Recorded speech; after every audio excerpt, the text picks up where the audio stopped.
Hello everyone, welcome to our channel chemistry Aadharshila. आज हम discuss करेंगे ऑर्गेनिक केमिस्ट्री के कुछ कंसेप्चुअल क्वेश्चन। अगर बोर्ड एग्जाम के लिए टाइम बहुत कम बचा है और हमारी रिवीजन भी कंप्लीट नहीं है तो भी हम कुछ कंसेप्चुअल क्वेश्चन को छोटी छोटी ट्रिक से कर सकते हैं। जैसे हमारा क्वेश्चन नंबर फर्स्ट हमारा क्या कहता है? Lower alcohols are soluble in water and higher alcohols are not soluble in water. जब भी बात आती है सोल्यूबिलिटी का मतलब क्या है? सोल्यूबल इन वाटर, है ना। तो सोल्यूबिलिटी इन वाटर हम कैसे देखते हैं? वाटर का फॉर्मूला होता है H2O। H2O यहाँ पर क्या है? ऑक्सीजन के साथ हाइड्रोजन की बॉन्डिंग, इसका मतलब हाइड्रोजन बॉन्डिंग है। किसी मोस्ट इलेक्ट्रोनेगेटिव के एटम के साथ हाइड्रोजन की बॉन्डिंग। यहाँ पर सोल्युबिलिटी का जब भी जिक्र आता है वाटर के अंदर तो हम कहेंगे ए कंपाउंड अगर सोल्यूबल इन वाटर है तो हम उसका आंसर देंगे ए compound is soluble in water because of hydrogen bonding. और अगर कहते हैं बी सोल्यूबल नहीं है तो हम क्या कहेंगे? No hydrogen bonding. तो यहाँ पर लिखा है lower alcohols are soluble in water, हम क्या लिखेंगे? Because of hydrogen bonding. Higher alcohols are not. अब यहाँ पर भी क्या दे रखा है? एल्कोहल। यहाँ पर भी क्या दे रखा है? एल्कोहल। तो यहाँ पर क्या चेन क्या है? छोटी, और यहाँ पर चेन क्या है? हायर, मतलब इसका मोलिकुलर मास क्या है? ज्यादा। जब भी मोलिकुलर मास ज्यादा होता है तो वहां पर क्या होता है? Steric hindrance. क्या होता है वहां पर? Steric hindrance. और अगर स्टेरिक हिंड्रेंस होगी तो क्या होगी? वो बॉन्डिंग करने में क्या करेगी? प्रॉब्लम क्रिएट करेगी। इसलिए यहाँ पर क्या होगा? Higher alcohols are not soluble in water. Next हमारा क्वेश्चन है out of two hydroxy group, दो OH ग्रुप के में ऑर्गेनिक कंपाउंड, एक किसके साथ है? R के साथ, और दूसरा किसके साथ है? R डैश के साथ। यहाँ पर इसने कहा first one is basic and the other is acidic. जब भी बात आती है एसिडिक मीडियम की, इसका मतलब क्या है? यहाँ पर H पॉजिटिव आयन जो है रिलीज हो रहा है। अगर H पॉजिटिव आयन जो है रिलीज होता है तो हम उसको क्या कहते हैं? Acidic in nature. इसने कहा है एक जो ग्रुप है R group, R dash group, वो क्या करता है? वो H पॉजिटिव आयन को क्या कर देता है? डोनेट। तो यहाँ पर दोनों ही क्या है? R ग्रुप है। इसका मतलब कार्बन से रिलेटेड कोई कंपाउंड है। तो हम एक कंपाउंड लेते हैं जैसे कि CH3, इस पर OH, और एक हम लेते हैं बेंजीन रिंग और इस पर हम लगाते हैं OH। इसका मतलब एक क्या है? हमारी एरोमेटिक रिंग, और दूसरी क्या है? हमारी एल्काइल ग्रुप। यहाँ पर इस तरीके से। तो ये जब लोन पेयर ऑफ इलेक्ट्रॉन इस बॉन्ड को अंदर की तरफ यहाँ पर आएंगे तो ये बॉन्ड क्या हो जाएगा? ब्रेक। तो यहाँ पर जब भी लोन पेयर ऑफ इलेक्ट्रॉन, इसका मतलब कितने इलेक्ट्रॉन है? दो इलेक्ट्रॉन आएंगे तो यहाँ पर कौन सा चार्ज होना चाहिए? पॉजिटिव, और इस पर कौन सा चार्ज होना चाहिए? नेगेटिव। तो हम इसको थोड़ा सा बड़ा करके लिख देते हैं, क्लियरली आपको ये बात समझ में आए। यहाँ पर क्या दे रखा है? OH ग्रुप, ये बॉन्ड क्या हुआ? ब्रेक। तो यहाँ पर कौन सा चार्ज आया? पॉजिटिव, और यहाँ पर कौन सा चार्ज है? नेगेटिव। इसने ये लोन पेयर ऑफ इलेक्ट्रॉन कहाँ पर दिए? पॉजिटिव चार्ज की तरफ। और नेक्स्ट अब बॉन्ड ब्रेक होगा, यहाँ पर कैसा चार्ज है? पॉजिटिव, और यहाँ पर कैसा चार्ज आएगा? नेगेटिव। तो ये पॉजिटिव, इसने लोन पेयर किसको दिए? इसको। तो यहाँ पर पार्शियली क्या आ गया? यहाँ पर डबल बॉन्ड कैरेक्टर आ गया। अब ये डबल बॉन्ड कैरेक्टर आ गया तो इसका मतलब ये क्या होगा? रेजोनेंस में पार्टिसिपेट कर लिया। अब इस लोन पेयर ऑफ इलेक्ट्रॉन ने अगर रेजोनेंस में पार्टिसिपेट कर लिया है तो H पॉजिटिव आयन को निकालना क्या हो जाएगा? आसान। तो यहाँ पर H पॉजिटिव जो आयन है वो अगर रिलीज हो रहा है तो इसका मतलब ये क्या है? Acidic in nature. यहाँ पर ये इंडक्टिव इफेक्ट की वजह से क्या कर रहा है? यहाँ पर इलेक्ट्रॉन जो है, इलेक्ट्रोनेगेटिविटी यहाँ पर क्या कर रहा है? इंक्रीज। अगर कोई ज्यादा इलेक्ट्रोनेगेटिव ग्रुप है तो वो इलेक्ट्रोपॉजिटिव को क्या करके रखेगा? बाइंड करके रखेगा। तो हम इसको क्या कह सकते हैं? ये बेसिक इन नेचर है, क्योंकि बॉन्ड यहां से ब्रेक करेगा, एक पॉजिटिव और दूसरा नेगेटिव। तो ये H को जो है आसानी से रिलीज नहीं करेगा। यहाँ पर H जो है आसानी से रिलीज हो रहा है। तो इसका मतलब क्या है कि R is a alkyl group where as R dash is aryl group. Next question क्या आया है? वाई आर ईथर्स, ईथर का फॉर्मूला क्या होता है? ROR dash. इनसोल्यूबल मतलब सोल्यूबल नहीं है। अगर सोल्यूबल नहीं है तो इट मीन्स हाइड्रोजन बॉन्डिंग नहीं है। वाटर के अंदर अगर सोल्युबिलिटी का पूछा जाए तो हमारा ट्रिक से ये क्वेश्चन सोल्व हो रहा है। अगर इनसोल्यूबल बोला गया है तो यहाँ पर हम लिखेंगे नो हाइड्रोजन बॉन्डिंग। अब इसका रीजन देख लेते हैं। अब ये क्या है? ऑक्सीजन, इसके ऊपर क्या है? दो लोन पेयर। यहाँ पर भी कोई बल्कि ग्रुप लगा हुआ है, यहाँ पर भी कोई बल्कि ग्रुप लगा है। अगर ये बल्कि ग्रुप यहाँ पर दोनों साइड हैं तो ये क्या करेंगे, स्टेरिक हिंड्रेंस क्रिएट करेंगे। तो जो ऑक्सीजन है वो जो है इंटरमोलिकुलर हाइड्रोजन बॉन्डिंग वो क्या है, नहीं कर पाएगा। तो हम उसको क्या कह सकते हैं, इसीलिए ethers are insoluble in water. तो रीजन क्या रहेगा, ethers are insoluble in water because due to bigger size of alkyl group the oxygen atom in ethers fail to form intermolecular hydrogen bonding with water। हमारा next question है, why are dipole moment of phenol smaller than dipole moment of alcohol। Dipole moment का जब भी कोई question आता है तो हम देखते हैं पोलैरिटी। पोलैरिटी का मतलब एक पर कौन सा चार्ज आ जाएगा पॉजिटिव और दूसरे पर कौन सा चार्ज है नेगेटिव। तो यहाँ पर अगर ये पोलैरिटी जनरेट करता है तो हम उसको क्या कह सकते हैं, डायपोल मोमेंट क्रिएट होता है। Why are dipole moment of phenol smaller, इसका मतलब यहाँ पर क्या है, पोलैरिटी क्या हो जाएगी, कम। और यहाँ पर dipole moment of alcohol, alcohol से इसका जो डायपोल मोमेंट है वो क्या है, कम। तो जिसमें डायपोल मोमेंट कम है इसका मतलब उसके अंदर पोलैरिटी भी क्या होगी, कम, लेस पोलैरिटी। तो यहाँ पर क्या होता है, जब भी बेंजीन रिंग है अगर वो OH ग्रुप को यहाँ पर इस तरीके से OH ग्रुप है तो वो लोन पेयर को क्या कर लेगी, रिंग में रेजोनेंस में। अगर वो रिंग जो है लोन पेयर ऑफ इलेक्ट्रॉन को रेजोनेंस में लेती है तो इसका मतलब यहाँ पर क्या है, इलेक्ट्रॉन विड्रॉइंग इफेक्ट। और दूसरा क्या है, एल्कोहल, जैसे हम लेंगे मिथेनॉल CH3OH, ये क्या कर रहा है, प्लस आई इफेक्ट की वजह से इलेक्ट्रॉन को ऑक्सीजन को प्रोवाइड करवाता है। यहाँ पर ये क्या हो जाता है, फिर इलेक्ट्रोनेगेटिविटी इस पर क्या हो जाएगी, इंक्रीज। तो दो के बीच में क्या आ जाएगा, पोलैरिटी। यहाँ पर पोलैरिटी क्या है, ज्यादा, और यहाँ पर पोलैरिटी क्या है, कम।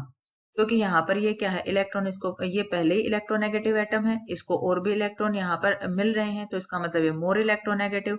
और जब मोर इलेक्ट्रोनेगेटिव एटम है तो वो इलेक्ट्रॉन को अपनी तरफ क्या कर लेता है, खींच लेता है। तो इसका मतलब यहाँ पर कौन सा जो है करेक्टर आया, पोलर करेक्टर। और अगर पोलर करेक्टर है तो हम इसका रीजन क्या लिखेंगे, due two electron donating effect of CH3 group. तो यहाँ पर CO बॉन्ड क्या हो जाएगा, पोलर, और यहाँ पर क्या हो जाएगा, लेस पोलर। तो यहाँ पर जब भी हम बात करेंगे why are dipole moment, dipole moment का जब भी बात आएगी तो हम किसको देखेंगे, पोलैरिटी। अगर हमें क्वेश्चन समझ में नहीं आ रहा या फिर कोई फॉर्मूला ऐसा दिया गया है जो कि हमें नहीं निकालना आए पेपर के अंदर, तो हम क्या करेंगे कि डायपोल मोमेंट जिसका ज्यादा है उसमें लिखेंगे पोलैरिटी ज्यादा है, और अगर डायपोल मोमेंट कम है तो उसमें हम लिखेंगे पोलैरिटी भी कम है या लेस पोलर। हमारा नेक्स्ट क्वेश्चन है, how will you know whether A given OH group is alcoholic और फिनोलिक इन नेचर। तो फिनोलिक नेचर के लिए हमने क्या है, एक टेस्ट है। टेस्ट क्या है हमारा, जब भी फिनोलिक कंपाउंड है वो रिएक्ट करता है फेरिक क्लोराइड, फेरिक क्लोराइड मतलब FeCl3 के साथ।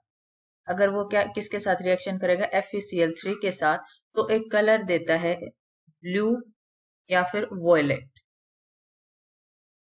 अगर ब्लू या वॉयलेट कलर आ जाता है तो हम उसे क्या कहेंगे, फिनोलिक इन नेचर। और एल्कोहलिक में ये इस टेस्ट को नहीं देता, मतलब कंफर्म नहीं करता।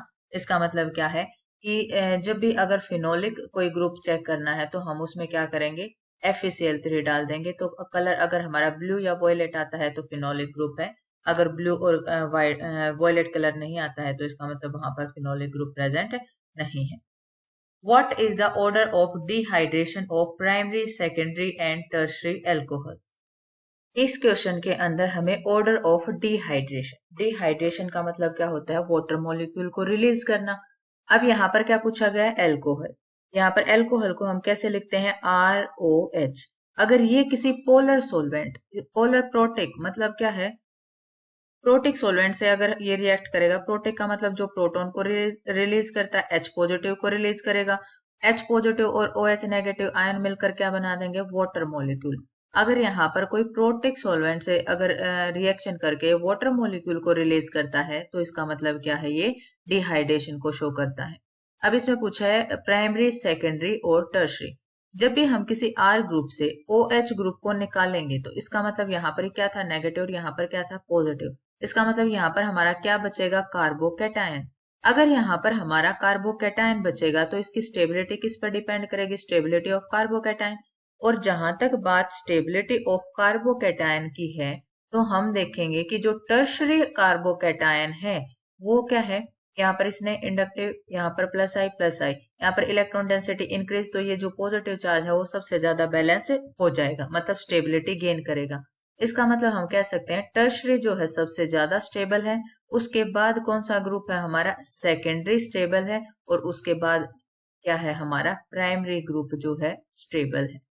तो इसका मतलब क्या है कि अगर हमें यहाँ पर डिहाइड्रेशन, इसका मतलब यहाँ से OH ग्रुप रिलीज, यहाँ से H positive release, water molecule release हो जाएगा, तो यहाँ पर कौन सा चार्ज बचेगा, पॉजिटिव। इसका मतलब डिहाइड्रेशन का ऑर्डर किसके इक्वल होगा, stability of carbocation. Stability of carbocation क्या कहती है, टर्शरी सबसे पहले, फिर हमारा सेकेंडरी, और फिर हमारा प्राइमरी। तो ये हमारा ऑर्डर हो जाएगा dehydration of alcohol. Among HI, HBr, HCl, HI is most reactive towards alcohols. Why? क्योंकि हेलोजेंस के अंदर सभी एलिमेंट्स क्या करते हैं, टॉप टू बॉटम अगर जाएंगे तो क्या हो जाएगा, टॉप टू बॉटम में साइज क्या हो जाएगा, इंक्रीज।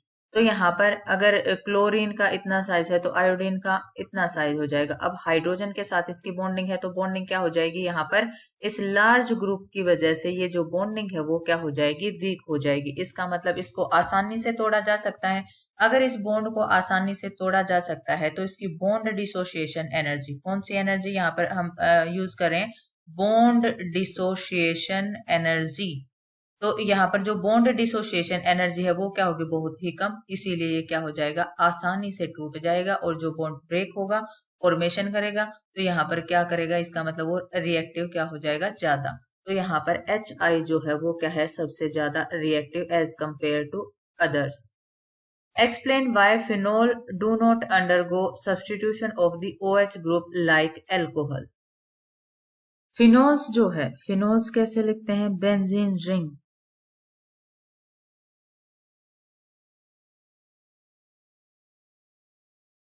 यहाँ पर OH ग्रुप, ओ ऑक्सीजन पर क्या है हमारा, लोन पेयर। लोन पेयर क्या करेगा, रिंग में डोनेट, जैसे रिंग में डोनेट करेगा इसका मतलब ये बॉन्ड क्या हो जाएगा, ब्रेक। तो ये कौन सा चार्ज आएगा, पॉजिटिव, और ये कौन सा चार्ज आएगा, नेगेटिव। तो रेजोनेंस की वजह से ये जो हमारा ROH ग्रुप है, इसको अगर हम R ग्रुप माने और OH ग्रुप, ये ROH ग्रुप जो है वो हमारा पोलैरिटी गेन नहीं करता। यहाँ पर क्या आ जाएगा, डबल बॉन्ड, और ये क्या आएगा, OH। यहाँ पर इसने क्या दिया, लोन पेयर, तो यहाँ पर पॉजिटिव चार्ज, और यहाँ पर क्या आ रहा है हमारा, नेगेटिव चार्ज। तो इसका मतलब क्या है, यहाँ पर जो है, जो बॉन्ड ROH के अंदर पोलैरिटी, ये क्या है, सिंगल बॉन्ड, सिंगल बॉन्ड है, ये इलेक्ट्रॉन डोनेट कर रहा है, प्लस आई इफेक्ट की वजह से ये मोर इलेक्ट्रोनेगेटिव हो रहा है। तो इसका मतलब ये यहाँ पर क्या कर रहा है, पोलैरिटी गेन। यहाँ पर कैसा चार्ज आ जाएगा, पॉजिटिव, और यहाँ पर कैसा चार्ज आ जाएगा, नेगेटिव। तो यहाँ पर जो CO बॉन्ड है in alcohols is a pure single bond है, और ये इजीली क्या हो जाएगा, क्लीवेज हो जाएगा, और ये नेगेटिव यहाँ से ब्रेक हो जाएगा, तो एज ए न्यूक्लियोफाइल का सब्सटीट्यूशन हो जाएगा। बट यहाँ पर ये क्या है, ये जो R ग्रुप है, ये जो C और O ग्रुप है, यहाँ पर ये पोलैरिटी गेन ना करके ये क्या करता है, double bond, partially double bond character show करता है। तो इसीलिए ये क्या है, do not undergo substitution of OH group like alcohols. तो यहाँ पर जो है न्यूक्लियोफाइल जो है सब्सटीट्यूशन रिएक्शन शो नहीं करता। Di ethyl ether does not react with sodium. Sodium क्या है, Na की क्या होता है, लास्ट 11 एटॉमिक नंबर होता है, तो लास्ट शेल में एक इलेक्ट्रॉन है, तो इजीली क्या कर सकता है, डोनेट। यहाँ पर डाई इथाइल ईथर, इसका मतलब क्या होगा, ऑक्सीजन के दोनों साइड क्या है, CH2 CH3, यहाँ पर भी क्या है, CH2 CH3, तो लोन पेयर ऑफ इलेक्ट्रॉन। तो इसने क्या, डायरेक्ट यहाँ पर कोई भी हाइड्रोजन नहीं है, और यहाँ पर क्या है, ये सोडियम के साथ इसकी रिएक्शन करनी है। तो इसका जो है आंसर क्या होगा, डाई इथाइल ईथर जो है do not contain any active hydrogen attached to oxygen atom. और अगर वो डायरेक्ट अटैचमेंट में नहीं है H पॉजिटिव, तो ये क्या करेगा, लेस रिएक्टिव, और ये do not react with sodium atom. What is absolute alcohol, तो ये हमें याद करना है। जो 100% अल्कोहल है वो है हमारा इथाइल अल्कोहल। इसका आंसर होगा हमारा इथाइल अल्कोहल। नेक्स्ट हमारा क्वेश्चन है question number 11। Orthonitrophenol is more acidic than orthomethoxyphenol. हमारा फॉर्मूला है ऑर्थोनाइट्रोफिनोल। यहाँ पर हम कैसे लिखेंगे इसको, बेंजीन रिंग, यहाँ पर OH ग्रुप और यहाँ पर NO2 group. NO2 nitro group जो है क्या होता है, इलेक्ट्रॉन विदड्रॉइंग ग्रुप। अगर ये इलेक्ट्रॉन विदड्रॉइंग ग्रुप है तो क्या करेगा, इलेक्ट्रॉन को अपनी तरफ खींचेगा। अगर इलेक्ट्रॉन को खींचेगा तो ये जो लोन पेयर ऑफ इलेक्ट्रॉन है वो किस में आ जाएंगे, रेजोनेंस में। और अगर इसके पास इलेक्ट्रॉन की कमी हो जाएगी तो यहाँ से इलेक्ट्रॉन अपनी तरफ खींच लेगा और ये H पॉजिटिव आयन जो है आसानी से रिलीज हो जाएगा। इसीलिए इसको हम क्या कहते हैं, NO2 ग्रुप जो है हमारा कैसा ग्रुप है, इलेक्ट्रॉन विदड्रॉइंग ग्रुप। तो इलेक्ट्रॉन विदड्रॉइंग ग्रुप। दूसरा क्या है, ऑर्थोमिथोक्सी। मिथ का मतलब मिथाइल ग्रुप कौन सा है, CH3, और ऑक्सी मतलब एक ऑक्सीजन लगा है तो इसका मतलब क्या है, OCH3। अब इसने कहा है OH और यहाँ पर क्या लिखा, OCH3। अब ये जो ऑक्सीजन एटम है इसके पास क्या है, लोन पेयर ऑफ इलेक्ट्रॉन। ये किस में देगा, इसको रिंग की साइड। अगर रिंग की साइड देगा तो यहाँ पर इलेक्ट्रॉन की डेंसिटी क्या हो जाएगी, इंक्रीज। अगर ये मोर इलेक्ट्रोनेगेटिव है तो ये हाइड्रोजन को इतनी आसानी से जाने नहीं देगा। इसीलिए हम क्या कहते हैं, नाइट्रो ग्रुप इलेक्ट्रॉन विदड्रॉइंग होने की वजह से क्या करता है, इलेक्ट्रॉन अपनी तरफ खींच लेगा। और यहाँ पर ये OCH3 ग्रुप क्या होगा, इलेक्ट्रॉन रिलीजिंग ग्रुप। ये है इलेक्ट्रॉन रिलीजिंग ग्रुप। ये इलेक्ट्रॉन रिलीजिंग ग्रुप है और ये इलेक्ट्रॉन विदड्रॉइंग ग्रुप है। ये रिंग से इलेक्ट्रॉन को अपनी तरफ खींचेगा तो ये क्या आ जाएंगे, रेजोनेंस में। H पॉजिटिव को निकालना आसान है। ये क्या है, इलेक्ट्रॉन रिंग की साइड, और ये क्या करता है, इसके साथ रेजोनेंस क्रिएट करेगा, इसकी इलेक्ट्रोनेगेटिविटी को इंक्रीज करेगा तो यहाँ पर क्या आ जाएगा, डबल बॉन्ड। और ये H पॉजिटिव को निकालना क्या हो जाएगा, मुश्किल। तो इसका मतलब ये क्या है, ऑर्थोमिथोक्सीफिनोल जो है हमारा लेस एसिडिक। नेक्स्ट क्वेश्चन है, give reason for the higher boiling point of ethanol in comparison to methoxymethane. जब भी हम कोई हायर बॉइलिंग पॉइंट का अगर कोई क्वेश्चन हमारा आ जाता है कि ए कंपाउंड का बॉइलिंग पॉइंट हाई है, हाई बॉइलिंग पॉइंट का मतलब है किसी बॉन्ड को तोड़ने में जो है बॉन्ड डिसोसिएशन एनर्जी हमारी ज्यादा लगती है। अगर बॉन्ड डिसोसिएशन एनर्जी ज्यादा लगती है इसका मतलब जो एटम है उसके बीच में जो फोर्स ऑफ अट्रैक्शन है वो क्या है, ज्यादा। यहाँ पर जो है इथेनॉल लोअर एल्कोहल है, इसका मतलब ये क्या था, वाटर सोल्यूबल था। अब वाटर सोल्यूबल किसकी वजह से था, हाइड्रोजन बॉन्डिंग। और अगर हाइड्रोजन बॉन्डिंग स्ट्रॉन्ग है इसका मतलब उसको तोड़ने के लिए बॉन्ड डिसोसिएशन एनर्जी क्या लगेगी, ज्यादा। तो जिसका भी हायर बॉइलिंग पॉइंट है उसमें हम लिखेंगे हमारी जो बॉन्डिंग है वो क्या होगी, स्ट्रॉन्ग। और यहाँ पर है हमारा मिथोक्सीमीथेन, इसका मतलब ये ऑक्सीजन यहाँ पर क्या है, CH3, और यहाँ पर क्या है, CH3। तो ये दोनों क्या है, बल्की ग्रुप, और ये इसको इतनी ज्यादा हाइड्रोजन बॉन्डिंग नहीं करने देते। तो इसका मतलब क्या, स्टेरिक हिंड्रेंस है। यहाँ पर जब भी बल्की ग्रुप आ जाए तो स्टेरिक हिंड्रेंस का कंसेप्ट रहेगा, और हायर बॉइलिंग पॉइंट आ जाए तो हमारी फोर्स ऑफ अट्रैक्शन ज्यादा रहेगी, और सोलिबिलिटी अगर आ जाए तो हाइड्रोजन बॉन्डिंग का जिक्र करेंगे। तो हम यहाँ पर क्या लिखेंगे, इथेनॉल के अंदर हाइड्रोजन बॉन्डिंग है और वो भी स्ट्रॉन्ग हाइड्रोजन बॉन्डिंग है, इसीलिए इसका बॉइलिंग पॉइंट क्या है, हायर है। मिथोक्सीमीथेन के अंदर दो बल्की ग्रुप है जो कि क्या करते हैं, स्टेरिक हिंड्रेंस क्रिएट करते हैं। हमारा नेक्स्ट क्वेश्चन है question number 13। Explain how OH group attach to a carbon of benzene ring active toward electrophilic substitution reaction. Benzene ring पर OH ग्रुप, ये है हमारी बेंजीन रिंग, और इस पर कौन सा ग्रुप लगा है, OH ग्रुप। अब ये जो OH ग्रुप है ये क्या करता है, अपने लोन पेयर ऑफ इलेक्ट्रॉन्स को किस में डोनेट करेगा, रिंग के अंदर। अगर रिंग के अंदर ये अपने इलेक्ट्रॉन को डोनेट करता है इसका मतलब रिंग को क्या करता है, एक्टिवेट। और रिंग में क्या होता है, रेजोनेंस। अगर ये रिंग में जो है रिंग को एक्टिवेट करेगा तो इस पर जो है इलेक्ट्रोनेगेटिविटी के कारण इलेक्ट्रोफाइल पर कैसा चार्ज होता है, पॉजिटिव। दूसरा ग्रुप, इस पर इलेक्ट्रॉन डेंसिटी क्या है, ज्यादा, इसका मतलब ये क्या करेगा, इलेक्ट्रोफिलिक सब्स्टिट्यूशन रिएक्शन। हम इसमें यहाँ पर रेजोनेटिंग स्ट्रक्चर दिखाएंगे, जैसे कि हमारा जो बेंजीन है नेक्स्ट बॉन्ड को हम क्या करेंगे, ब्रेक। हमें यहाँ पर क्या ध्यान रखना है, अगर इसके पास कितने इलेक्ट्रॉन है, दो, लोन पेयर ऑफ इलेक्ट्रॉन है, ये देगा जिसको वो, इसका मतलब क्या होना चाहिए, एम्प्टी। तभी हम कहीं पर इलेक्ट्रॉन को हम ट्रांसफर कर सकते हैं जहां पर हमारी खाली जगह होगी। तो जब भी ये बॉन्ड ब्रेक करेगा तो यहाँ पर अगर हम चार्जेस के हिसाब से हम इसको डिनोट करें तो यहाँ पर क्या है, ये पॉजिटिव चार्ज आ जाएगा, यहाँ पर क्या आ जाएगा, नेगेटिव। अगर हम यहाँ पर नेगेटिव चार्ज लिखेंगे, यहाँ पर भी नेगेटिव चार्ज है और लोन पेयर भी आ रहे हैं, इसका मतलब यहाँ पर क्या है, एक्स्ट्रा इलेक्ट्रॉन। पहले ही एक्स्ट्रा इलेक्ट्रॉन है और लोन पेयर भी आ रहे हैं, तो यहाँ पर एक्सेप्ट नहीं होगा, तो यहाँ पर कैसा चार्ज आएगा, पॉजिटिव, और यहाँ पर कैसा चार्ज आएगा, नेगेटिव। अब ये जो नेगेटिव चार्ज है वो हमारी कौन सी पोजीशन पर आया है, ऑर्थो पोजीशन, और यहाँ पर कैसा चार्ज आ जाएगा, पॉजिटिव, क्योंकि इसने लोन पेयर को डोनेट करा है, और ये पॉजिटिव और ये जो लोन पेयर ऑफ इलेक्ट्रॉन यहाँ पर क्या बना लेंगे, बॉन्ड फॉर्मेशन। बाकी के बॉन्ड जो है हम एज इट इज रखेंगे। अब हमारा नेक्स्ट बॉन्ड को ब्रेक करेंगे, तो ये नेगेटिव चार्ज जो है अपना ट्रांसफर करेगा, तो इधर कौन सा चार्ज आना चाहिए, पॉजिटिव, और इधर कौन सा चार्ज आना चाहिए, नेगेटिव। तो जो हमारा रेजोनेंस का नेक्स्ट स्ट्रक्चर रहेगा वो क्या रहेगा, इधर हमारा क्या बन जाएगा, बॉन्ड, और ये जो नेगेटिव चार्ज हमारी कौन सी पोजीशन पर आया है, पैरा पोजीशन पर। हमें ये भी ध्यान रखना है कि जो हमारा इलेक्ट्रोफिलिक सब्स्टिट्यूशन है वो कौन कौन सी पोजीशन पर आता है।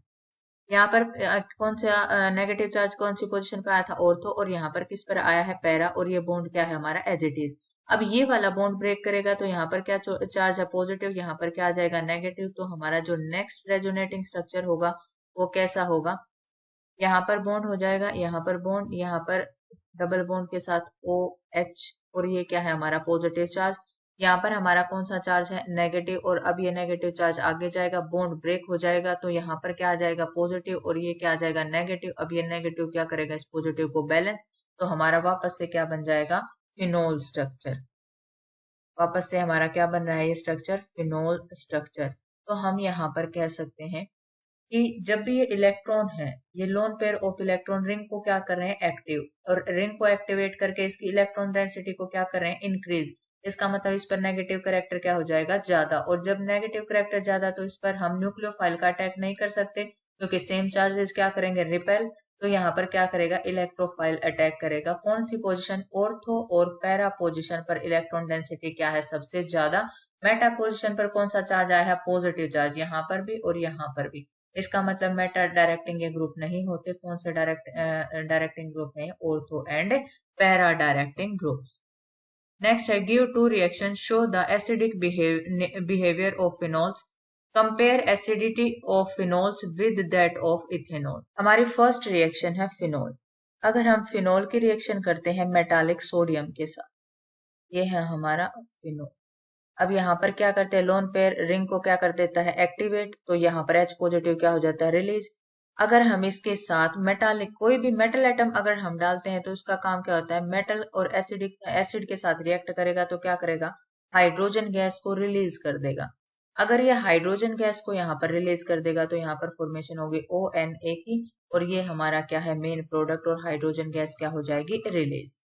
First reaction. सेकेंड रिएक्शन हमारी क्या होगी, अगर हम इसकी रिएक्शन करते हैं NaOH, इसका मतलब कि इसके साथ बेस के साथ हम इसकी रिएक्शन करते हैं, तो बेस हमारा क्या करता है, OH नेगेटिव, और एसिड क्या करता है, H पॉजिटिव। तो यहाँ से कौन सा वाटर मॉलिक्यूल क्या हो जाएगा, रिलीज, और हमारे पास रिएक्शन में जो फॉर्मेट बचेगा वो क्या होगा, ONA plus water molecule. Next हमारा क्वेश्चन है, question number 15। While separating a mixture of ortho and para-nitrophenol by steam distillation, name the isomer which will be steam volatile. यहाँ पर ऑर्थो एंड पैरा नाइट्रोफिनोल, एक तो क्या है ortho position पर, यहाँ पर है OH ग्रुप, और यहाँ पर है NO2। एक तो क्या है ऑर्थो पोजीशन, और एक दोनों जो है हमारे ग्रुप कौन सी पोजीशन पर है, एक दूसरे के बिल्कुल अपोजिट। तो यहाँ पर पूछा गया है स्टीम डिस्टिलेशन। स्टीम डिस्टिलेशन का मतलब क्या है, वेपोराइज करके, जो जिसका टेम्परेचर कम होता है तो उसको स्टीम डिस्टिलेशन से हम क्या कर देते हैं, वोलेटाइल करके रिमूव कर सकते हैं। तो यहाँ पर ये क्या है, स्टेबल प्रोडक्ट, इसका मतलब यहाँ पर इसको ब्रेक करने के लिए इसमें स्टेरिक हिंड्रेंस जो है बहुत ही कम है। इसका मतलब ये क्या है, स्टेबल, और स्टेबल मॉलिक्यूल में बॉन्ड को ब्रेक करने के लिए एनर्जी क्या लगती है, बहुत ही ज्यादा। यहाँ पर ये क्या है, बिल्कुल पास पास है, तो यहाँ पर ये क्या कर लेंगे, चिल्लेटिंग रिंग फॉर्मेशन कर लेंगे। यहाँ पर चिल्लेटिंग रिंग की फॉर्मेशन करते हैं। चिल्लेटिंग रिंग क्या करती है, किसी टॉक्सिक मेटल एटम को रिमूव करने का जो है हमारी थेरेपी होती है मेडिकल साइंस में। यहाँ पर हम क्या करते हैं, जैसे यहाँ पर N डबल बॉन्ड को पॉजिटिव, ऑक्सीजन नेगेटिव, यहाँ पर हाइड्रोजन, और ये ऑक्सीजन। ये इसने क्या बना ली, एक रिंग फॉर्मेशन कर ले। इसको हम क्या करेंगे, वेपराइज करके इजीली क्या कर सकते हैं, हम इसको अलग कर सकते हैं। तो जो ऑर्थो मेटल है वो चिलेटिंग रिंग बनाता है, और चिलेटिंग रिंग क्या करते हैं, वेपराइज करके हम इसको बहुत ही कम टेम्परेचर, मतलब यहाँ पर हम इसको कांस्टेंट बॉईल करके, या हम हल्की सी स्टीम से हम इसको क्या कर सकते हैं, वोलेटाइल कर सकते हैं। वोलेटाइल का मतलब होता है उड़ने वाला, इजीली सेपरेबल। तो हम इसको क्या कर सकते हैं, सेपरेट कर सकते हैं। नेक्स्ट हमारा क्वेश्चन है, alcohols are comparatively more soluble in water than hydrocarbon. यहाँ पर क्या बोला गया, एल्कोहल्स। एल्कोहल्स क्या कर रहे हैं, हमारे मोर सोल्यूबल। इसका मतलब यहाँ पर हम ट्रिक से क्वेश्चन कर सकते हैं इसको। यहाँ पर हाइड्रोजन बॉन्डिंग क्या है, ज्यादा than other hydrocarbon of comparative molecular masses. Hydrogen bonding कब होती है, पोलैरिटी गेन करके। तो यहाँ पर ये हाइड्रोकार्बन क्या है, कम पोलर है, लेस पोलर। यहाँ पर हाइड्रोजन बॉन्डिंग ज्यादा और यहाँ पर हाइड्रोजन बॉन्डिंग क्या है, कम। इसका मतलब क्या है, alcohols are more soluble in water than compare to other hydrocarbon. Next हमारा क्वेश्चन है, question number 17। Explain why propanol has higher boiling point than of the hydrocarbon. अब यहाँ पर क्या बोला गया, प्रोपेनॉल क्या है, हायर बॉइलिंग पॉइंट। जब भी बॉइलिंग पॉइंट की बात आती है तो हम इसको हल्की सी ट्रिक से क्वेश्चन सोल्व कर सकते हैं, क्योंकि हायर बॉइलिंग पॉइंट का मतलब क्या है, जो उसके अंदर फोर्स ऑफ अट्रैक्शन होगी वो क्या होगी, स्ट्रॉन्ग। और हमारे हाइड्रोकार्बन्स के अंदर फोर्स ऑफ अट्रैक्शन क्या है, वीक वंडरवाल फोर्सेस। तो यहाँ पर हाइड्रोजन बॉन्डिंग वो भी कैसे स्ट्रॉन्ग, और यहाँ पर वीक वंडरवाल फोर्सेस की वजह से ये क्या होता है, इसका बॉइलिंग पॉइंट क्या होता है, कम, और इसका बॉइलिंग पॉइंट क्या होता है, ज्यादा। हमारा नेक्स्ट क्वेश्चन है, ortho and para nitrophenol are more acidic than phenols. यहाँ पर हमें बोला गया है नाइट्रोफिनोल। नाइट्रो ग्रुप कैसा होता है, इलेक्ट्रॉन विड्रॉइंग। इलेक्ट्रॉन विड्रॉइंग है तो ये इलेक्ट्रॉन को क्या करता है, बाहर की तरफ, रिंग से बाहर की तरफ। इसका मतलब ये कैसा है, डीएक्टिवेटिंग ग्रुप। हम इसका रेजोनेटिंग स्ट्रक्चर अगर देखें, यहां पर दिया गया है नाइट्रो। अगर हम सिंपल पहले फिनोल की बात करते, अगर हम सिंपल यहाँ पर फिनोल की बात करें तो ये लोन पेयर ऑफ इलेक्ट्रॉन क्या करते हैं, रिंग को एक्टिवेट। इसका मतलब ये क्या है, रिंग एक्टिवेटिंग ग्रुप। तो ये क्या करेगा, इलेक्ट्रॉन डेंसिटी को इंक्रीज करता है। ये बॉन्ड ब्रेक हो जाएगा, ये पॉजिटिव हो जाएगा, ये नेगेटिव चार्ज। अब यहाँ से ये बॉन्ड ब्रेक होगा तो ये कैसा चार्ज, पॉजिटिव, और ये कैसा हो जाएगा, नेगेटिव। यहाँ ये बॉन्ड ब्रेक होगा तो ये पॉजिटिव और ये क्या हो जाएगा, नेगेटिव। तो यहाँ पर फिर बाद में दोबारा से इधर आकर ये पॉजिटिव और नेगेटिव ये डबल बॉन्ड को ब्रेक करके क्या कर देगा, बैलेंस। तो यहाँ पर क्या है, ये रिंग एक्टिवेटिंग ग्रुप है, जो इलेक्ट्रॉन डेंसिटी रिंग में क्या कर देता है, इंक्रीज कर देता है। अगर हमारा ग्रुप आता है NO2 ग्रुप, ये जो NO2 ग्रुप है ये क्या करता है, रिंग डीएक्टिवेटिंग ग्रुप होता है। NO2 ग्रुप जो है हमारा कैसा होता है, रिंग डीएक्टिवेटिंग ग्रुप। तो ये क्या करता है, ये रिंग से इलेक्ट्रॉन अपनी तरफ लेता है, क्योंकि ये पॉजिटिव चार्ज है। तो ये क्या करेगा, ये जो डबल बॉन्ड हमारे बेंजीन रिंग में होते हैं, अगर मैं इसको रिमूव कर दूं तो ये, अगर ये क्या करता है, अपनी तरफ इलेक्ट्रॉन को खींचेगा। अब ये लोन पेयर ऑफ इलेक्ट्रॉन जो आएंगे ये क्या आ जाएंगे इसके अंदर, और ये इसको क्या कर लेगा, बाहर की तरफ खींच लेगा। इसका मतलब क्या है, अगर ये बाहर की तरफ इसे खींच लेगा तो इसका मतलब ये जो हाइड्रोजन बॉन्डिंग है, इसके पास इलेक्ट्रॉन की कमी होगी। इलेक्ट्रॉन की कमी होगी तो यहाँ इस बॉन्ड से इलेक्ट्रॉन खींच लेगा, और H पॉजिटिव आयन यहाँ से आसानी से क्या हो जाएगा, रिलीज। तो ये क्या करता है, ये करता है रिंग से इलेक्ट्रॉन को खींच लेता है। तो इसका मतलब ये होता है रिंग डीएक्टिवेटिंग। और डीएक्टिवेटिंग ग्रुप क्या करता है, इलेक्ट्रॉन को अपनी तरफ खींच लेता है, जिसकी वजह से H पॉजिटिव आयन आसानी से रिलीज हो जाता है। ये क्या है, ring activating group. Ring activate करता है तो क्या करता है, यहाँ से बाहर से क्या है, इलेक्ट्रोफाइल का अटैक हम कर सकते हैं। तो इसलिए ortho and para nitrophenol are more acidic than nitrophenols. आज की वीडियो में जो है हमारा मेन टॉपिक क्या था, सोल्युबिलिटी अगर आती है तो हम उसके बारे में क्या लिखेंगे। सोल्यूबल है तो हाइड्रोजन बॉन्डिंग है वाटर के अंदर, और अगर बॉइलिंग पॉइंट इंक्रीज है तो फोर्स ऑफ अट्रैक्शन हमारी क्या रहेगी, strong force of attraction. Solubility पर हाइड्रोजन बॉन्डिंग और बॉइलिंग पॉइंट पर हमारा क्या हो गया, फोर्स ऑफ अट्रैक्शन स्ट्रॉन्ग रहेगी। हाइड्रोकार्बन्स के अंदर अगर हम कहेंगे तो वीक वंडरवाल फोर्सेस रहेगा। ऑर्थो और पैरा डायरेक्टिंग ग्रुप क्या होते हैं, जो अगर रिंग एक्टिवेटिंग ग्रुप अगर होंगे तो वो क्या करेंगे, ऑर्थो पैरा डायरेक्टिंग, और अगर रिंग डीएक्टिवेटिंग ग्रुप होंगे तो वो क्या करेंगे, मेटा डायरेक्टिंग ग्रुप शो करेंगे। आज की वीडियो में सिर्फ इतना ही। Thank you and have a nice day.